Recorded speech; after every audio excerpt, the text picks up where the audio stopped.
Hi friends, మా అమ్మ వాళ్ళ పెరట్లో కొన్ని వంకాయలు కాసాయన్నమాట. చూసారా ఎంత పొడుగ్గా ఉన్నాయో. వీటిని పొడుగు వంకాయలు అంటారంట మా సైడు. సో మీ సైడ్ ఏమంటారో కామెంట్ చేయండి. సో వీటితో వంకాయ ఉల్లికారం కర్రీ ట్రై చేద్దానండి. ముందుగా కొన్ని ఆనియన్స్ని, వెల్లుల్లి, జీలకర్ర, పసుపు, కారం, కొంచెం ధనియాలు, కొంచెం సాల్ట్ వేసుకొని గడగడగా మిక్సీ పట్టుకోవాలి.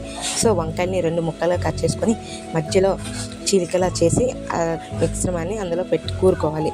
సో అలా కాదన్నా 4 ముక్కలుగా చేసి అందులో కూడా పెట్టేసుకోవచ్చు. మీ ఇష్టం, ఎలా నచ్చితే అలా కట్ చేసుకోండి. సో ముందుగా కడాయి పెట్టుకొని అందులో కొంచెం ఆయిల్ వేసుకొని ఇందాక మనం రెడీ చేసి పెట్టుకున్న వంకాయ ముక్కలన్నీ అందులో వేసుకొని దగ్గరగా మగ్గినంత వరకు ఉడకనివ్వాలి. సో ఇలా ఉడుకుతున్నప్పుడు మధ్య మధ్యలో కలుపుకొని బాగా ఉడకనివ్వాలి. ఇందాక మనం మిక్సీ పట్టుకున్న ఉల్లిపాయల ముద్దని ఇందులో వేసుకోవాలి. సో ఎంతో టేస్ట్ అయిన వంకాయ ఉల్లికారం రెడీ అయిపోయింది. సో మా అమ్మ స్టైల్ కర్రీని మీకోసం ట్రై చేశాను. సో చాలా అంటే చాలా బాగా వచ్చింది.